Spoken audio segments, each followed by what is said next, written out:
convene us. For those I don't know, I'm Sandro Galea, and I have the privilege of serving as Dean at the School of Public Health at Boston University. And on behalf of the school, before today's event, welcome. Thank you for joining us.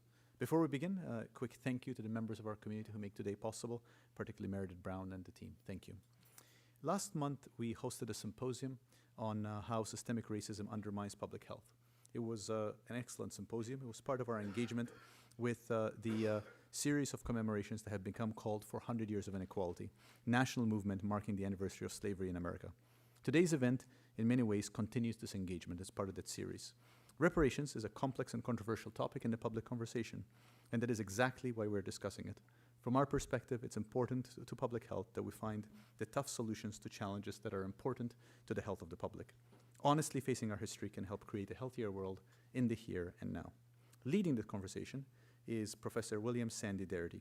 He's the Samuel Du Bois Cook Professor of Public Policy, African American Studies and Economics, and Director of the Samuel Du Bois Cook Center on Social Equity at Duke University. I'm very much looking forward to learning from him today.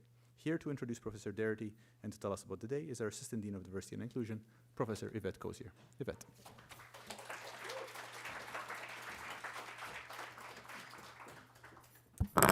Good afternoon, everyone. Thank you for being here.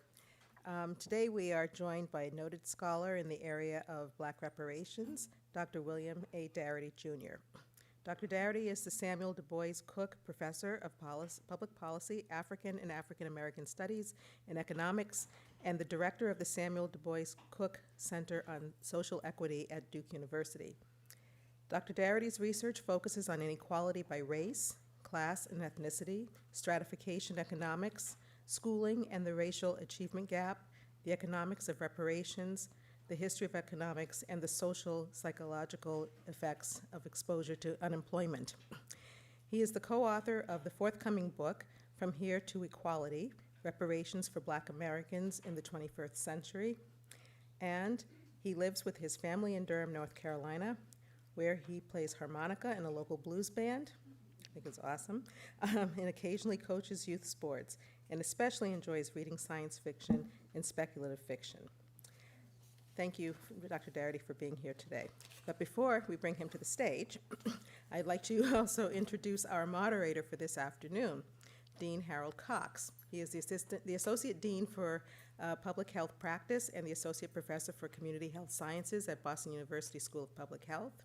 Dean Cox directs the Activist Lab at BU School of Public Health, which engages the school community in real-world advocacy to drive lasting improvements in the health of our local, regional, and global communities. Dean Cox is the recipient of numerous awards, including the American Public Health Association's Milton and Ruth Romer Prize for Creative Local Public Health, the Rebecca Lee Award for Outstanding Commitment to Public Health from the Mass Department of Public Health, and the Paul Revere Award for Outstanding Public Health Service.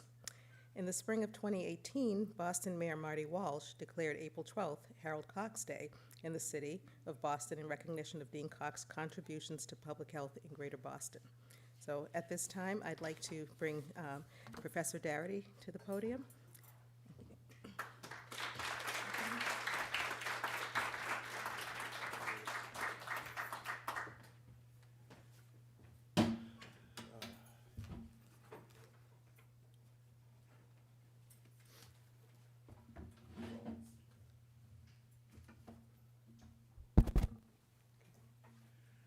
Thank you very much for inviting me to join you today.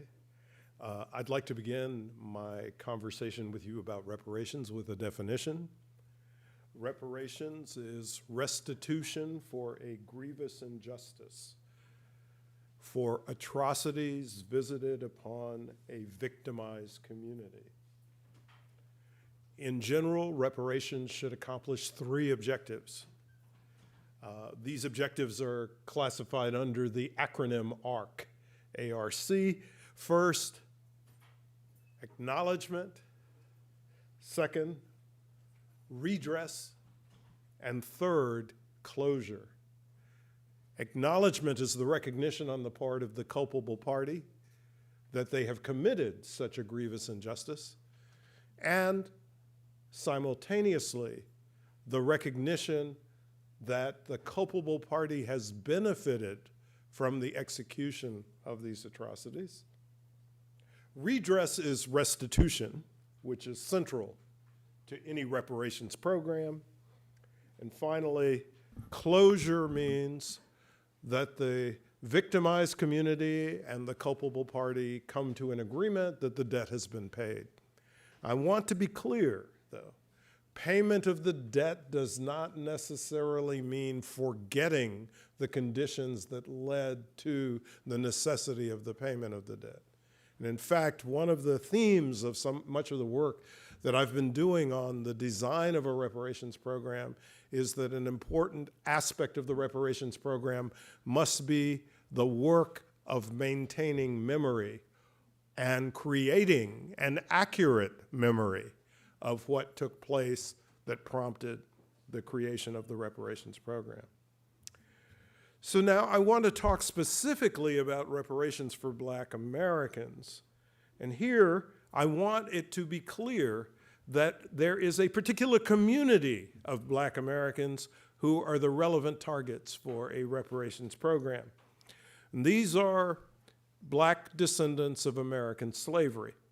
So in the work that I've been doing with Kirsten Mullen, my co-author on the book that was mentioned, we have established two criteria for eligibility for reparations.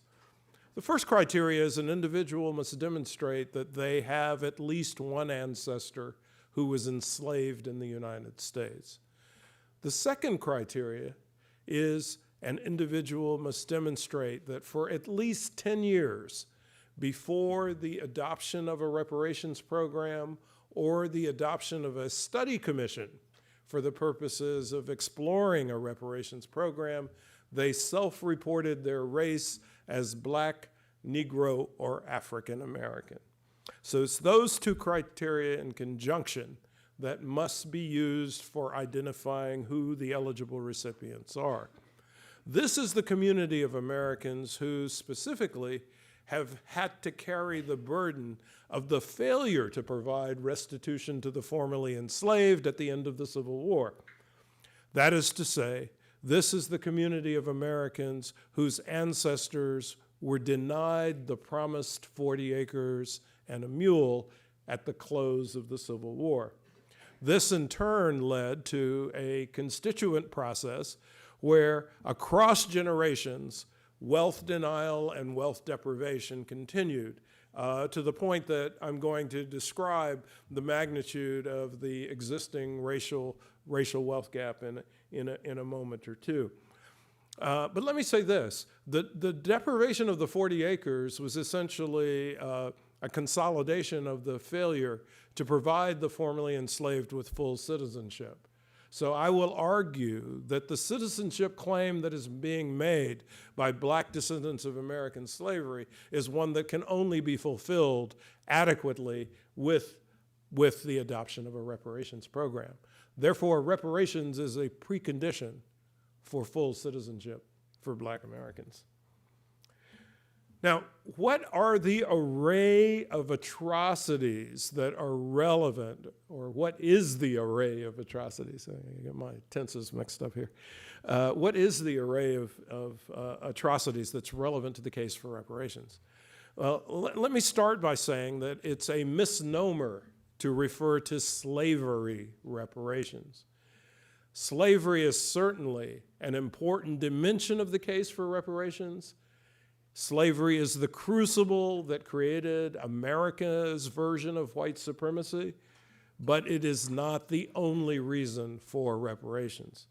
And I emphasize this particularly in light of some comments that were made by our current Senate Majority Leader. So of course, the history of slavery is relevant to the reparations case, and it has an important relevance. But we also must pay attention to nearly 100 years of legal segregation and racial terror in the United States, what we put under the label of the Jim Crow regime. And we also have to pay attention to the atrocities that have taken place in the post-Civil Rights Act era. These include racialized mass incarceration, police executions of unarmed Blacks, the persistence of credit, housing, and employment discrimination, and from my perspective as an economist, one of the most compelling dimensions of America's current wave of atrocities, the persistence of the racial wealth gap. And I think we have to take into account slavery, the Jim Crow era, and the post-civil rights era from the standpoint of evaluating the cumulative effects of these atrocities on living Black Americans. These effects are generational or intergenerational, and they are associated with a recognition that the origins of the existing racial wealth gap finds itself in the intergenerational transmission effects that are associated with the deprivation and denial of property in earlier generations of Black Americans. Indeed, I would add that it's important to recognize what the magnitude of this disparity is. Black Americans constitute approximately 13% of the nation's population, but possess less than 3% of the nation's wealth. If we were going to have a situation in which we had equalization of wealth across blacks and whites in the United States, it would require the provision of an additional $10 to $12 trillion to Black Americans. And I think it's critical that we recognize that these types of disparities are entirely due to intergenerational processes, adverse intergenerational effects for Black Americans, rather than dysfunctional behavior on the part of Black Americans. So let me provide you with three illustrations of arguments that people conventionally make about why we have this immense racial wealth gap. One argument that's frequently made is it's because Black Americans have lower levels of education than white Americans. Well, that's really not borne out by looking at the facts. Black heads of households with a college degree have 2/3 of the net worth of white heads of households who never finished high school.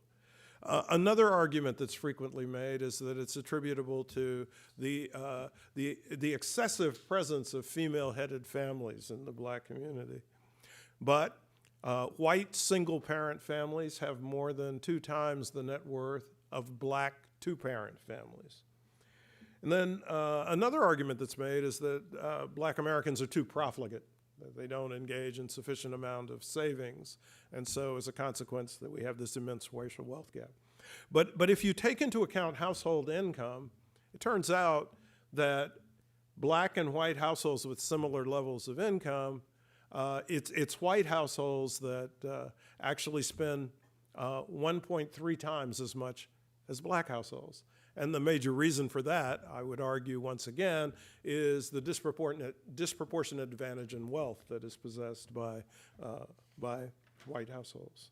Now, I also, given the nature of the audience and the location, I want to talk about some of the implications for health disparities and the role of health disparities as reinforcing the case for Black reparations. My focus or emphasis has typically been on wealth inequality as opposed to income inequality. And by wealth, I mean the difference between what you own and what you owe, or the net value of your property. And wealth is more of a stock concept, a stock of resources, in contrast with income, which is a flow of resources that for most people is most closely associated with their earnings. So wealth is different. Most of the research that has been done on health disparities has examined the relationship between race, socioeconomic status, and health outcomes. And socioeconomic status conventionally is evaluated by examining an individual or a family's head's occupational status, their income level, or their educational attainment. And there are some peculiarities that arise, some very disturbing peculiarities. For example, if we consider infant mortality, for Black women with the highest level of education, they have the highest infant mortality rates. This is actually, almost a stunning statistic. But for black women with a doctorate or a professional degree, their infant mortality rate is approximately 30 per 1,000 live births. For black women with a master's degree, it's approximately 18 per 1,000 live births. So these are black women who are the most highly educated. They have the worst health outcomes in terms of the survival of their infants. Indeed, their rates of infant mortality not only exceed white rates dramatically at these levels, but their rates exceed those of less educated black women. So is it possible that if we were to take into account wealth, we could better explain these kinds of differentials? I'm not certain, but it's something that's worth exploring and investigating. My expectation is that the gradient that links hypertension rates and various socioeconomic status characteristics probably would not be as separate or distinct for blacks if we were to examine wealth differentials. But again, there's something going on with respect to the way in which black Americans what black Americans are being subjected to in American society that is leading to these types of differentials.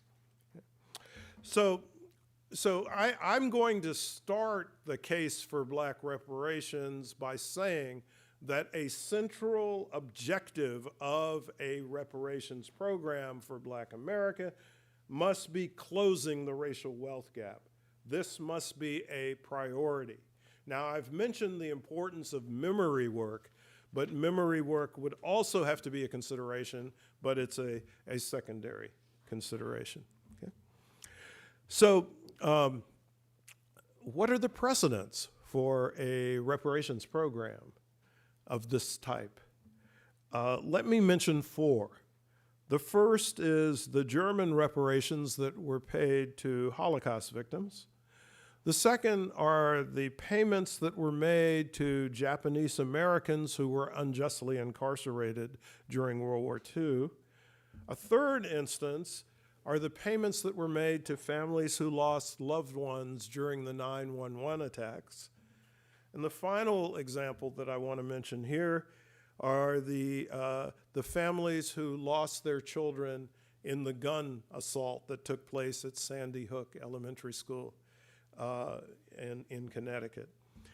Now, one thing I'd like to point out is the time gap between the relevant atrocity and the payment to the victims.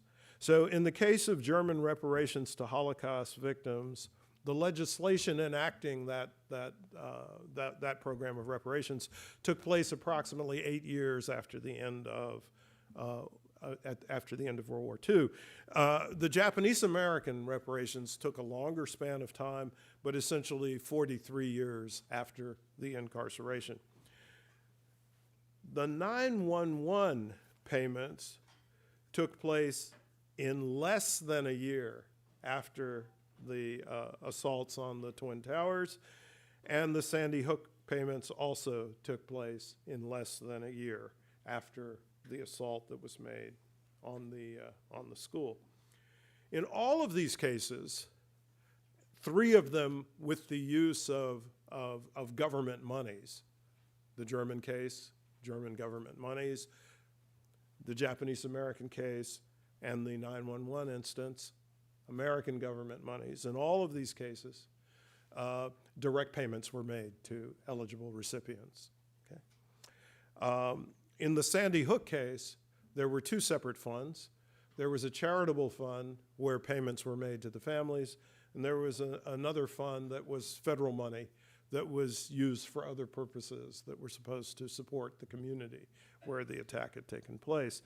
I will note that in terms of charitable contributions, there were some people who gave in kind, and the gifts that they sent typically were toys for children.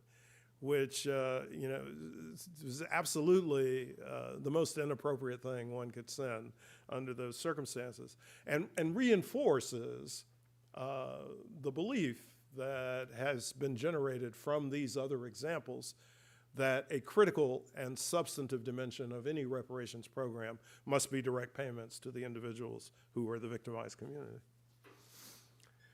So who is culpable for payment of black reparations in the United States? Well, it's the United States government. The reason is the United States government is the source of the law and authority that led to the legal conditions that supported the presence of slavery in the United States, that maintained the Jim Crow regime, and through a process of malign neglect and failure to enforce the laws of the land, led to or contributed to the wave of atrocities that have succeeded the Civil Rights Act of 1964.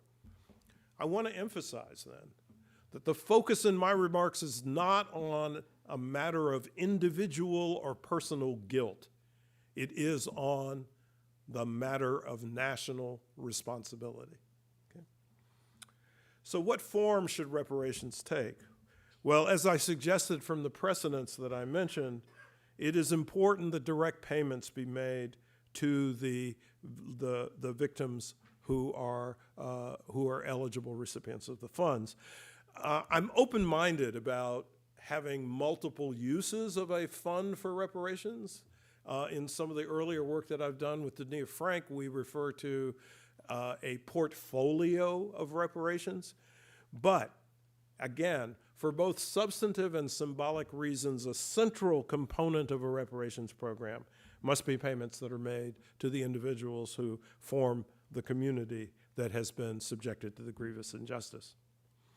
Now, another point that I want to emphasize in this context is associated with the growing attention that has been drawn to the recognition on the part of various families, institutions, especially colleges and universities, that they have a history of complicity with slavery. And many of these institutions are, in some shape or form, trying to make some form of restitution. Okay. So I want to say that frequently what happens is the idea is to, as I want to put it, to throw scholarships at the problem. Okay. As I've pointed out, however, highly educated blacks have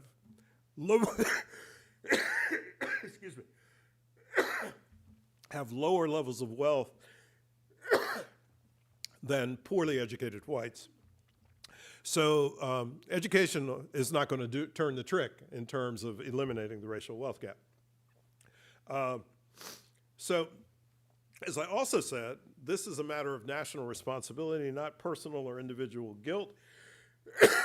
And complicity with slavery is not the only consideration, since, as I pointed out at the beginning of these remarks, it is not slavery alone that forms the foundation for a case for black reparations. Excuse me. I've had this problem all night.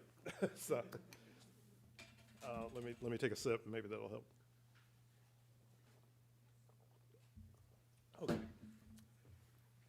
But now, even if your focus is exclusively on slavery as the source of guilt, individual acts of restitution cannot encompass the full scope of the harms that have been imposed by specific actors. And here's the key point. Collateral damage to others besides the direct victims of the actions of a particular perpetrator are relevant. And collateral benefits to others besides the direct perpetrators is also relevant. Let me turn specifically to the case of Georgetown University, which has been prominent in the news. As you may know, in 1838, evidence has emerged that the Jesuit priest, sold 272 black people to Louisiana buyers for the purposes of obtaining funds to sustain the university's operations. One of those buyers was the governor of the state of Louisiana, who at the time was in the U.S. House of Representatives when the purchase was made. The Jesuit priests were widely engaged in ownership and sale of slaves, but this particular act of sale had the effect of supporting the continuity of the university. Now, the collateral damages are associated with the fact that this act of participation in the slave trade propagated the system, which affected many, many people beyond the 272 persons who were sold into Louisiana. And certainly the priests did not take any steps to resist or overturn slavery. The collateral beneficiaries include, at minimum, all students who attended Georgetown University. And this is a group of students who overwhelmingly have been white, because the very first black student to be admitted to Georgetown University did not enter the school until 1953. And there were no significant numbers of black students until the 1960s. So the general impact of the actions of an individual perpetrator, like what occurred with Georgetown University, is widely spread across a wide array of victims and beneficiaries. At minimum, these types of acts actually perpetuate a status quo that affords the opportunity for these types of atrocities to continue. So again, as a matter of principle, there's the contextual consideration. For an institution like Georgetown's leaders to have engaged in this kind of act, there needed to be a legal framework that supported the kind of behavior that they were undertaking. And that legal framework is a consequence of the federal government's effective authorization of these types of actions. So I would suggest that institutions that have identified themselves as having a complicitous relationship with slavery, and institutions who feel bad about it, okay, they should do the following.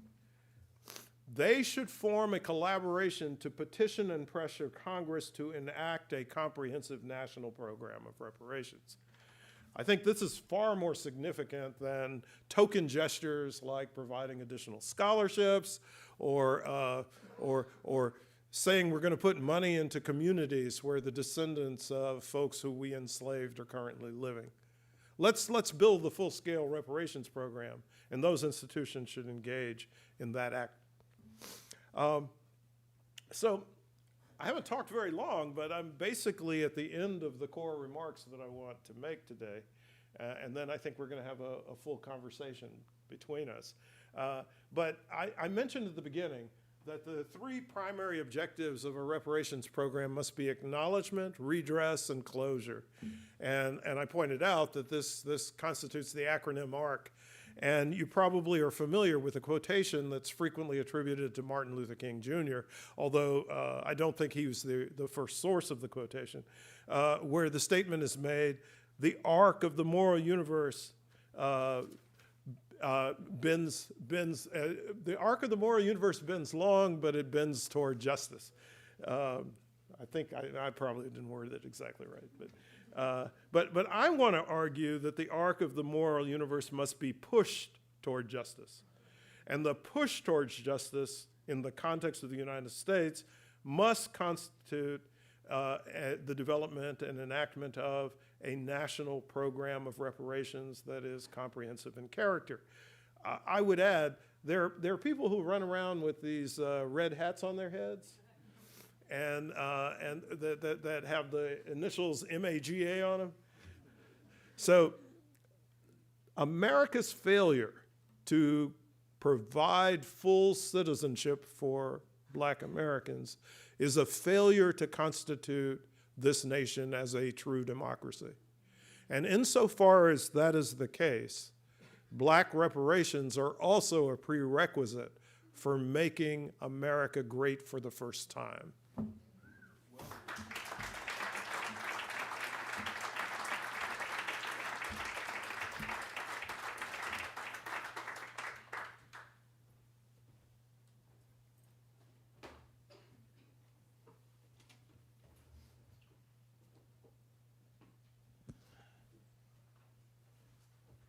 Professor Darity, thank you. Thank you.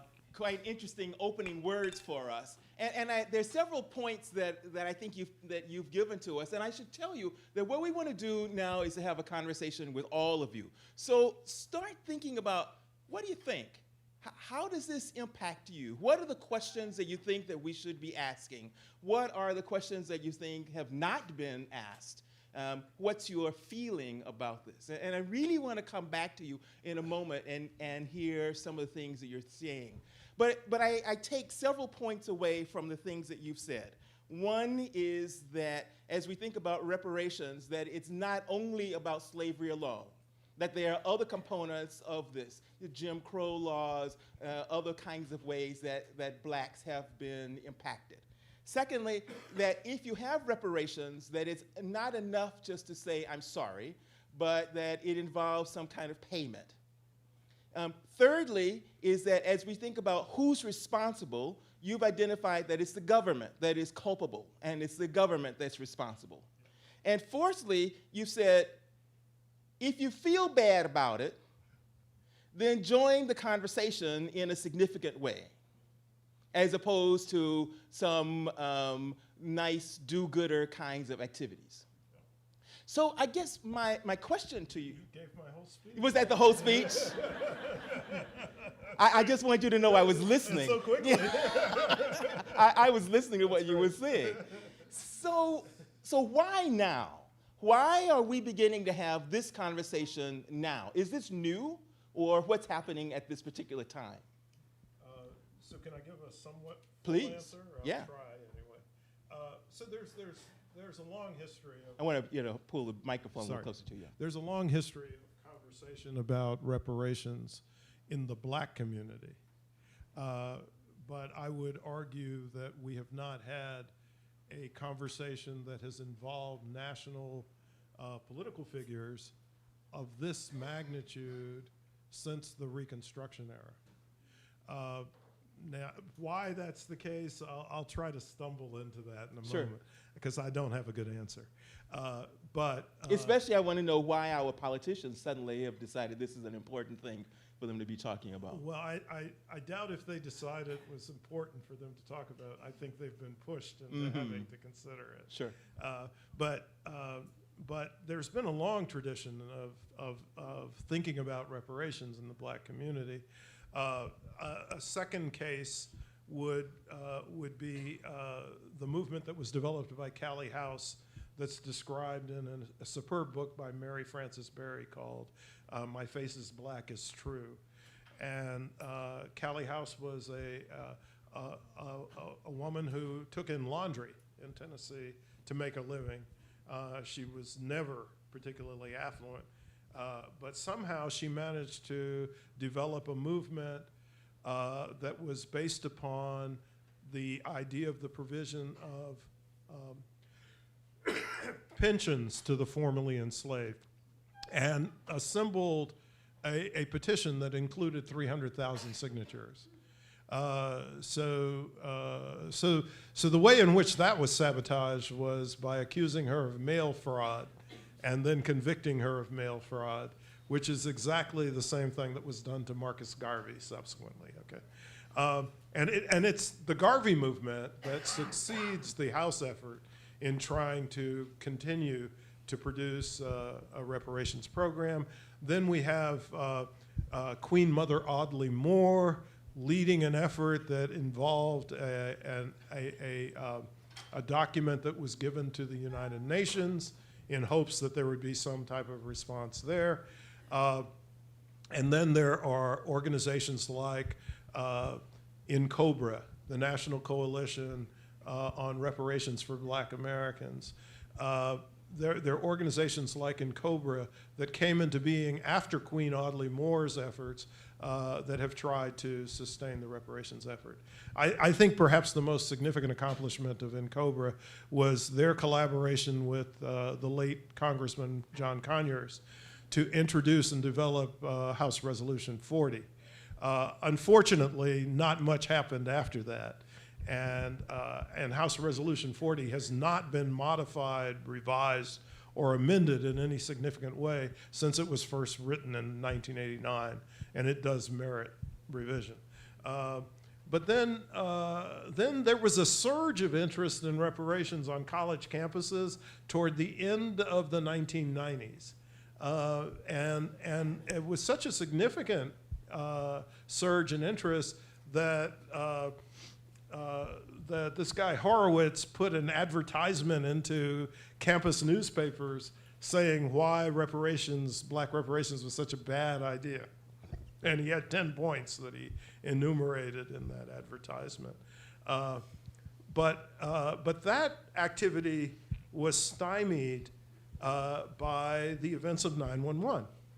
And the reparations conversation on college campuses and throughout the country basically disappeared until Ta-Nehisi Coates put out this article in The Atlantic called The Case for Black Reparations. And that kind of revived attention, but it didn't push it to the national stage in the way in which it now appears to be in the national conversation. And so here's my stumbling about why this might be the case now. I think partially it may be kind of a surprising reaction to the extremities of the Trump regime. That there's several kinds of policies that people are now talking about or considering in a more serious way that they're treating as credible in a way that they had not before in response or in reaction to the kind of posturing that's occurred with the Trump regime. So that's one possible explanation. Second is the powerful influence of activists around reparations in the social media world. And I think it's that group of people who in particular have challenged politicians to speak out about reparations. And then on her own accord, it seems, one of the candidates for the presidency, and I think she still is a candidate for the presidency, even though she can't get on the debate stages anymore. But one of the candidates for the presidency has explicitly endorsed reparations, and that's Marianne Williamson. I don't think anybody else has done so to the degree that she has. And I would still complain that the amount that she has specified for a reparations program is extremely low. But I admire her courage for trying to take leadership on this issue rather than sticking her finger to the wind and proceeding with her program of action. So let's take your 3 points that you've identified. Well, first, you're saying this is something that's been going on for a long time. Yes. This is not a new thing. It is not a new thing. And it is seeing fits and starts. Ebbs and flows. But there have been many people who've been engaged in thinking about this particular conversation. Yep. Not new at all. Not new at all. But there is now a bill before Congress to consider a committee that will study a little more. And you've identified 3 points that you think that are important: acknowledgement, redress, and closure. Could you talk about how that bill that's before Congress begins to address at least the first part? Okay. So the bill before Congress is intended to establish a commission that would study and, I presume, report on the case for Black reparations, but simultaneously also specify a particular plan of restitution. And I presumably a plan of restitution that could be translated into congressional legislation. Okay. Before the Japanese-American reparations program was activated, there was a study commission. It was known as the Commission on Wartime Relocation and Internment of Civilians. And it performed two tasks. The first was to establish the case for Japanese American reparations. And one of the most important accomplishments of that commission was to demonstrate that American officials knew full well that Japanese Americans did not constitute a national security threat, but they still incarcerated them. So that was the first big task, was to make the case. The second task was to outline a program of restitution. And so I would argue that if we're going to have a program of restitution for Black Americans, we need a similar kind of study commission to be put in place. Now, of course, the danger with any study commission is the question of who is actually on the commission. But that's a risk that has to be taken. So H.R. 40 is a bill that would activate a study commission to focus on Black reparations. And I think that's something that's probably essential as a prelude to I must an tell actual you that program. I had never thought about after our marathon bombings here, we had some restitution that was given to individuals who were impacted. And using your definition, that would actually be reparations as well. Yeah, absolutely. Yeah, I actually had never thought about it Yeah. in terms of that kind. So it was an important part of giving back to those individuals who had been impacted. But definitely, you would see that as being reparations. It's a form of reparations. Yeah. Yeah. I mean, what's critical is, of course, people who either lost their lives or who were injured in the way in which they might lost a limb. You cannot restore that. But what you can do is, to the fullest extent possible, engage in an act of compensation. And it's not sufficient to just say, oh, I'm sorry this happened. Sure. Yeah. So the first part of this then is acknowledgement. Yeah. And something like H.R. 40 would be taking that first step of at least acknowledging what the problems are, helping us to understand the scope. So it would at least craft a commission that presumably would be motivated by the acknowledgement. So you take as you begin to talk about what's involved, you begin to talk not only about slavery, but also about the impact of Jim Crow, the laws, and also post-civil rights issues. Yeah. I suspect that you must have some detractors when you talk about this. Well, I've long had detractors on virtually everything I say, but yeah. Well, people don't typically respond to that point, and they just persist in talking about slavery reparations. So You mean they don't talk about Yeah. post-civil rights issues? yeah, they don't. Jim Crow? They really for folks for whom the criticism that they make of reparations relies heavily on centering it exclusively on slavery. Mm-hmm. They don't typically respond to the point that it's the case is wider than the impact of slavery. So let's then talk about some of the criticism that comes up with an issue like this, because indeed it's not an easy one to have conversations about. And I suspect that one of those things that people will say was, well, I wasn't there. Right. That didn't impact. That I wasn't involved. Right. How do we respond? Yeah, not only do they say that, well, like Mitch McConnell, not only did they say that they weren't responsible or there are no living perpetrators for slavery, they also say that there are no living victims of slavery. And so when you shift the analysis to say that slavery is a dimension of a wider case for reparations, and people like Mitch McConnell definitely were alive during the Jim Crow period, because I was alive during the Jim Crow Right. period. I mean, Okay, yeah, and so- just think, so- I so- certainly have that experience of seeing the colored and white bathrooms. Yeah, colored and white. Because we're in approximately the same age. So Well, I think we might be the same age. we might be, yeah. So we've seen it firsthand and experienced it.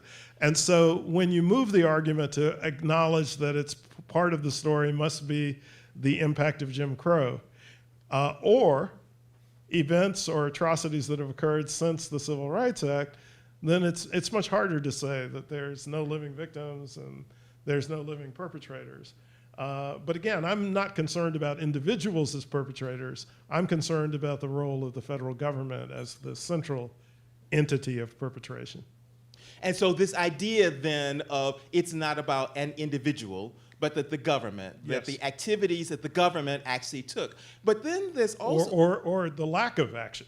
Or lack of action. Yeah. But then there's also the matter of, so how far back do we go?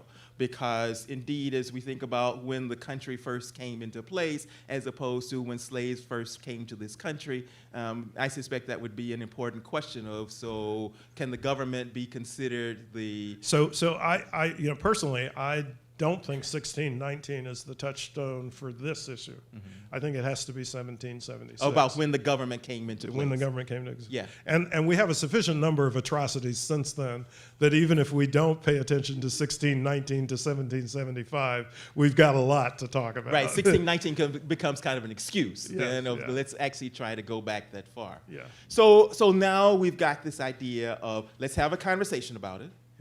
Let's then think about the second part of your piece, which your thesis, which is there has to be redress. And for you, that means it's not enough just to say I'm sorry, but it also means direct payment. Yeah. What does that mean? And in the case of reparations for black descendants of American slavery, the payment has to at least eliminate the racial wealth gap, because I view the racial wealth gap as a central indicator or index of the cumulative effects of America's racist history. Mm-hmm. So that's what I mean by it, is that the payments have to be consonant with a scheme or a system that would eradicate the racial wealth gap.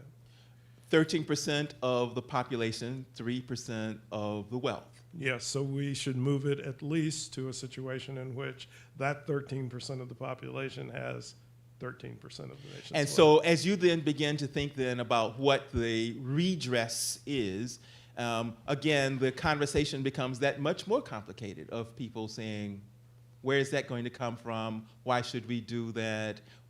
What does that actually accomplish? Okay, so here's how I'm going to duck that question. Okay. Okay. My job is just to ask questions. Now, I'm going to duck it in an honest way. All right. But I won't be able to provide the audience with an answer this evening. Sure. But in the book that Kirsten Mullen and I have written, the final chapter is devoted to a description of how you might execute a reparations program. And one of the things we talk about is the question of how it would be financed. In addition, I have helped to organize a group that's known as the Reparations Planning Committee, which is a group of scholars who are in the process of also trying to examine or explore how you could best design a reparations program. And that team is also trying to examine the question of how it might be financed. But I will say this, the question of how you will pay for it is always thrown up as an obstacle to any transformative social policy that has some scale. And I think we can demonstrate that it can be paid for. But I can't reveal the full story right now. I understand. I completely understand. But it's important to actually include that as we're thinking about this issue about redress. Yeah. But then you move to the third part, which is closure. Yeah. And that closure doesn't mean forgetting, but that closure means that there is an understanding that this thing has happened. Could you talk a little more about that? Yeah, so the premise here is that if closure is met, then the victimized community will not make any further claims on the culpable party, any further claims for restitution from the culpable party, unless a new wave of atrocities takes place. But it's a settling of accounts. And I do want to emphasize that that's different from saying that we will now forget that the atrocities ever occurred. I want to turn to all of you because I know that you're sitting there thinking, and I'm kind of wondering, what are you thinking? There's some microphones that'll come out to you. Hi. Oh, I'm sorry. Yeah, I'm sorry. I can't My see name's you. Jory Fortson. I'm a student here at the School of Public Health, and I just want to thank you, first of all, for coming today to speak to us. And I did have a question. So earlier you stated that a requirement or prerequisite for a Black reparations program in the United States would necessitate having people prove that they are descendants of enslaved African persons. And so I just wanted to know what would that look like, and how do you envision kind of the feasibility of proving something like that? So to be precise, certainly the vast majority of people who were enslaved in the United States were folks who are of African descent. But I didn't use that term insofar as I wanted it to be sufficiently general that it would be applicable to anyone who, to anyone who could demonstrate that they had an ancestor who was enslaved, whether or not that ancestor was an African person or not. But it's anyone who now self-identifies as being Black, Negro, or African American. Yeah, so what this really means is that there would be big business for genealogists.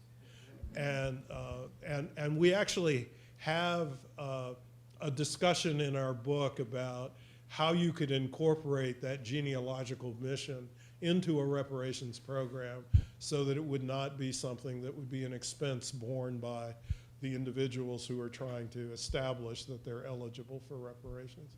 But there's a wide array of genealogists who specialize in Black American ancestry, particularly in tracing Black American ancestry to the period of slavery. And those are the folks we would draw on because their expertise is first rate. Thank you very much. I'm going to let you, I can't see so well. I've So got if the mic, you'll- so I guess I'll use it. Thank Following on that question, I'm a little confused if the reparations go directly to the people who are descendants, who meet the two criteria, self-identification and/or can prove ancestry through genealogy, yet the harms have been inflicted by people through Jim Crow and post-civil rights. And that may not necessarily just be folks who were descendants of slaves. Isn't the universe you're dealing with a much broader universe? And are you not giving reparations to a whole group who may have suffered? Who am I leaving out? Yeah. Okay. That's who we're talking about. Okay. Yeah. So- And if I can just finish, and is that group wide enough so that the distribution would be sufficient to close the wealth gap on a more generalized basis? So at least 85% of Blacks in the United States are folks who probably have an ancestor who was enslaved in the United States. So that's a very large percentage of the overall population, although circa 1960, it was probably closer to 98 or 99%. So there's been a substantial immigration since the mid-1960s of Black immigrants to the United States.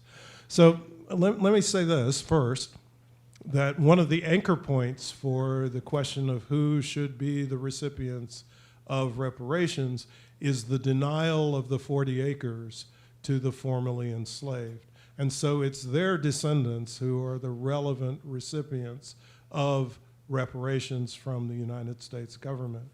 I actually believe that virtually all black people across the globe throughout the diaspora have a reparations claim, but they do not have a reparations claim on the United States government.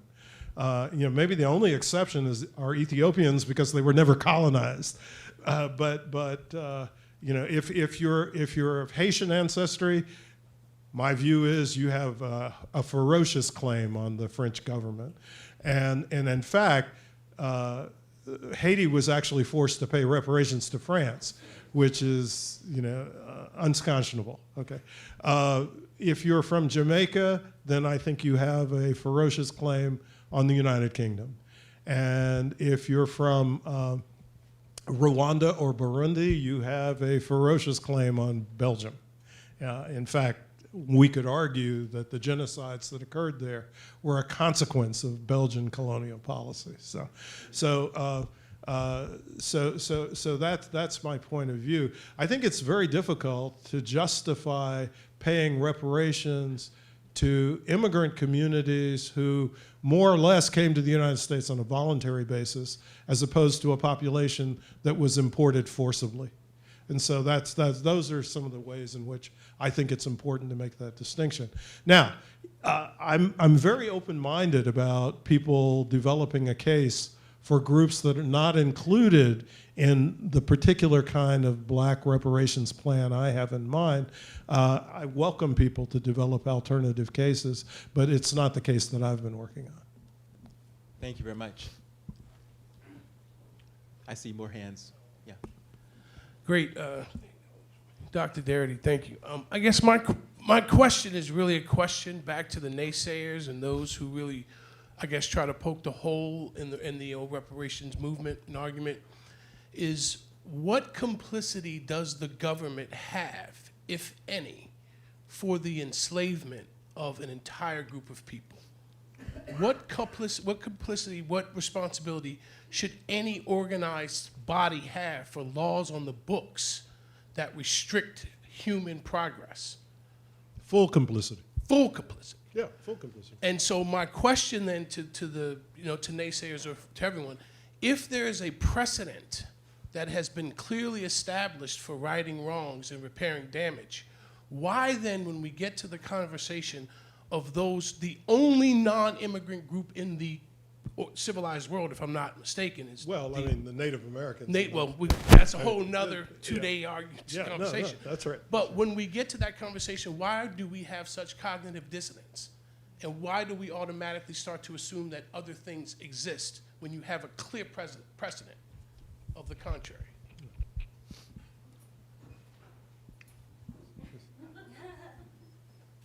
You want to respond to that? No. I mean, if you think about it, when you talk about direct payments, a lot of people flinch on that.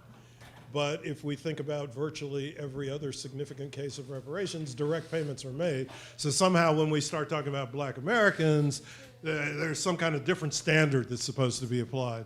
So, is there more than I can say than it has to do with racism, ultimately? I mean, I don't know. Convenient amnesia. Yep.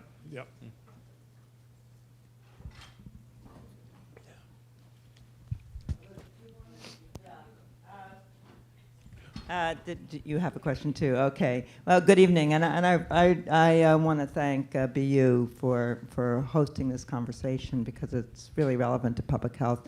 I had a question that really follows on this idea of why these limitations to people with established ancestry.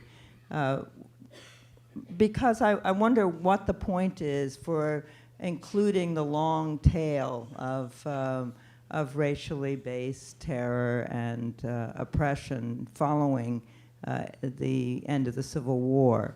If your interest really is in compensating people for the travesty of not getting 40 acres and a mule. And it also raises the question that the impact of white supremacy, the ideology that accompanied and enabled enslavement of Africans, extended to many other people, not only people of African descent or not only people descended from African slaves here, but all people of color have paid a price for the ideology that enabled enslavement. So can you just comment on that?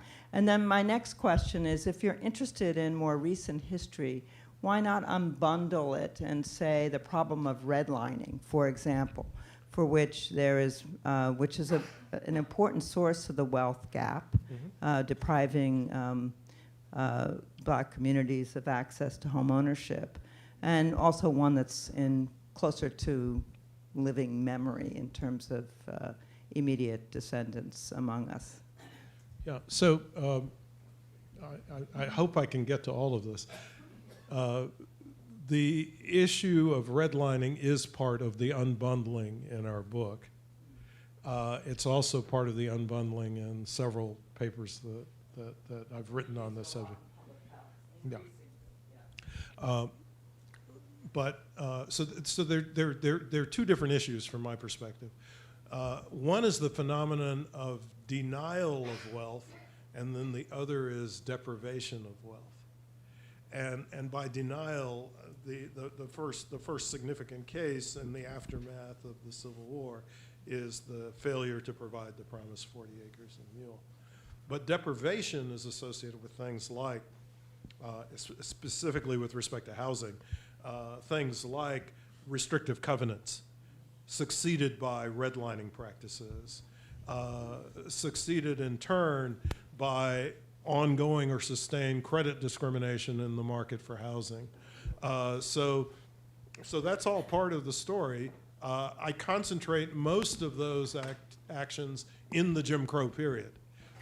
So when I start talking about the Jim Crow period as being a significant one that has to be taken into account, that's why. Why do I extend back to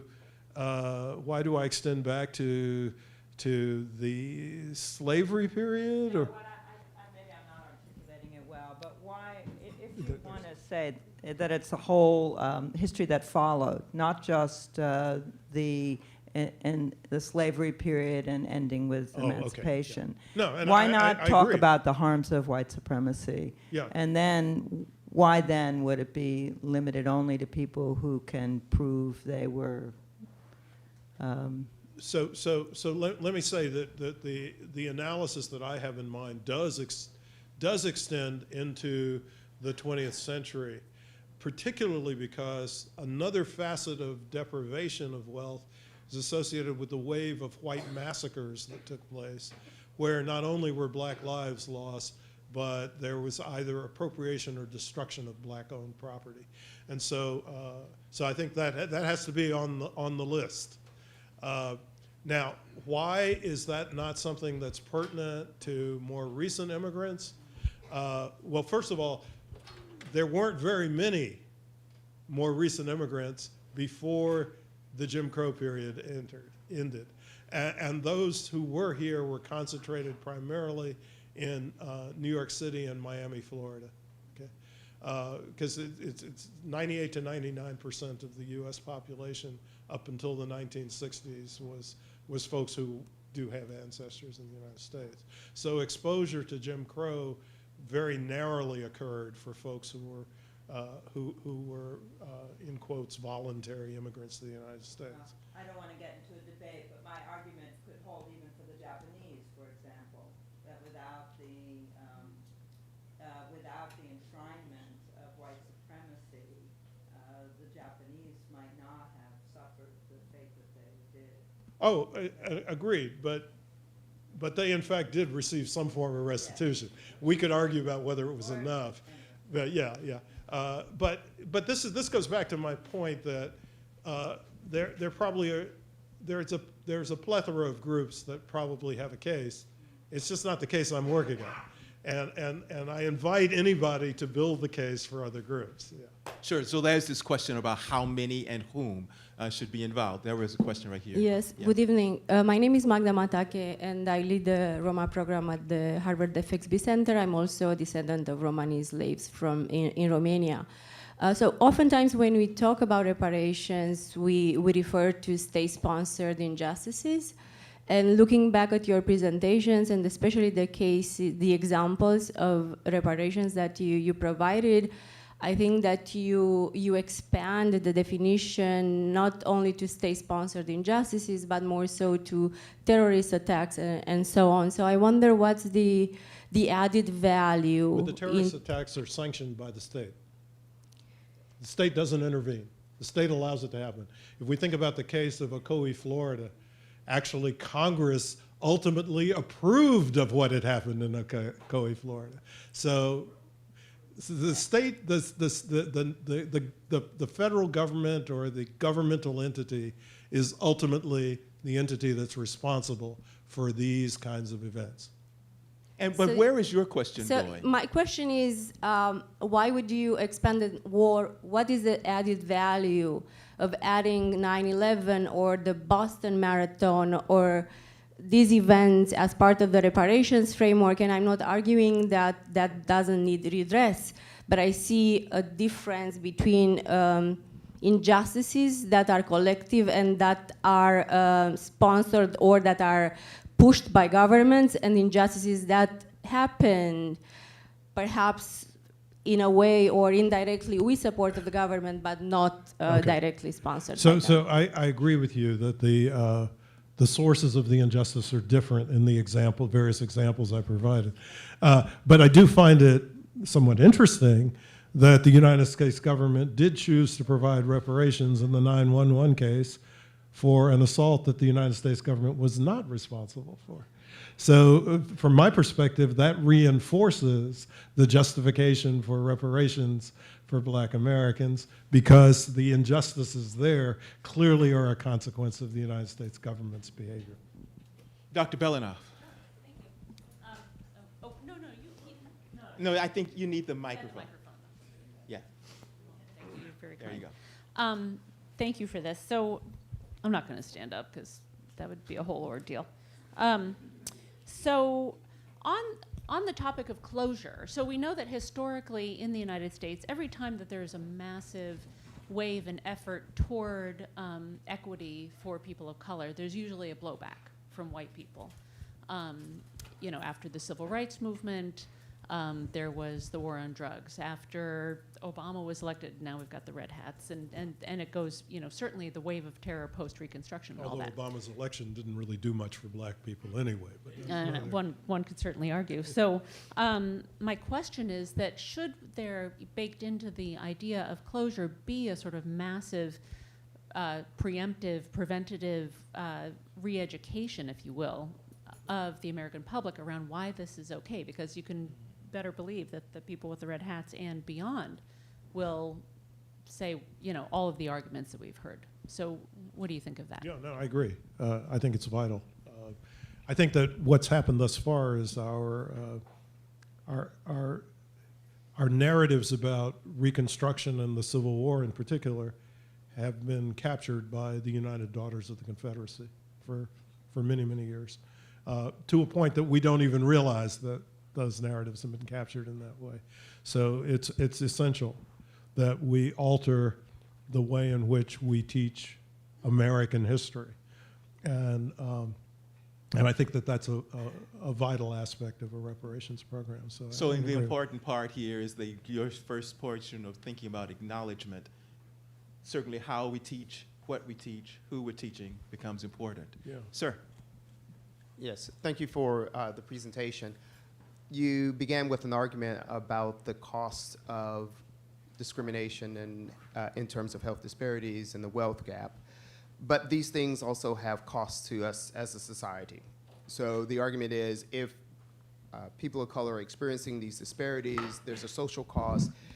Is there a way of thinking about the idea of reparations and a benefit cost analysis, saying what would we gain as a society by rectifying these issues and thinking about it and looking into the future?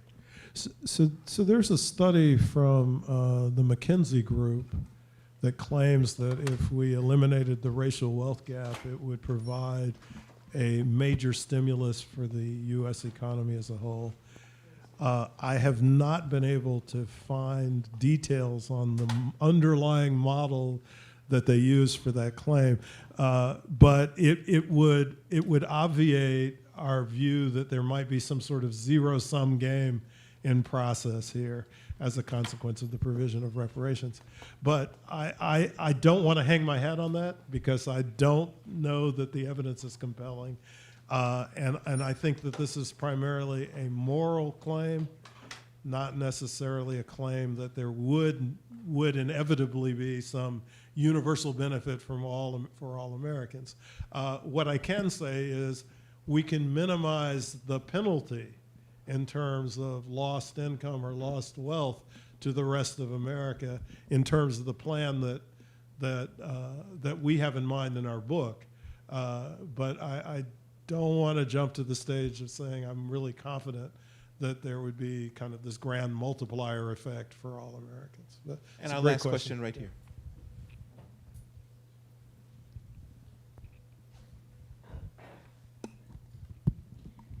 So the U.S. government has been identified as culpable because their policies and laws have created the behaviors and beliefs that we see today, which is anti-blackness. And being very clear, all non-black people benefit from this way of thinking. All non-black people benefit from anti-blackness in some kind of way. So what does reparations, not necessarily monetarily, but like social and in terms of beliefs, what does that look like in the everyday for those of us who benefit from anti-blackness beliefs? Wow, okay. So I'm not sure everybody benefits from anti-blackness who isn't black, but there might be some black people who benefit from anti-blackness, so that's another story. Okay, yeah, there are some. Okay, but this gets back to the political question of how you make this happen, and I don't have profound answers to that. I am somewhat more optimistic than I was before.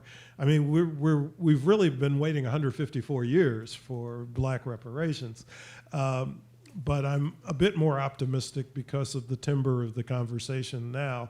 I mean, I think maybe 2 years ago, I would not necessarily have been invited to be part of this forum to speak on this subject. Yeah, we may not have actually been thinking about it. Yeah, so I think that's important. But what I was going to say is it's critical from my perspective that a reparations program be enacted through congressional legislation, which means that there would have to be a sufficient amount of political support across the entire population for that to occur. That doesn't mean there wouldn't be a backlash of the sort that was mentioned a moment ago, but you couldn't have it happen unless there was a sufficient proportion of the U.S. population. I've estimated that, if we could get 40 to 45% of white Americans to support reparations, it would become something that would be feasible. And if that share of the American population supported reparations, then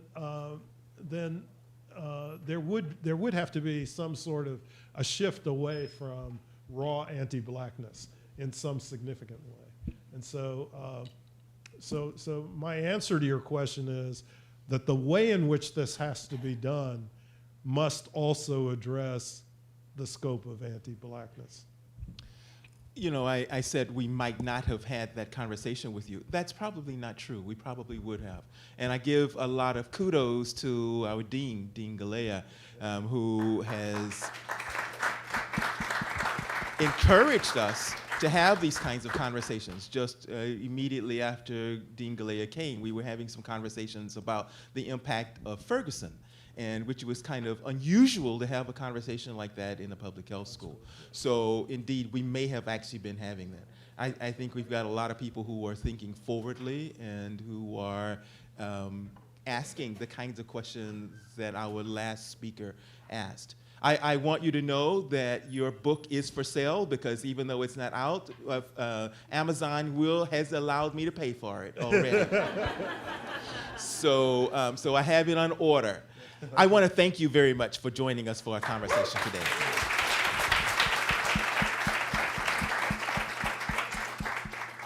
Have a good afternoon.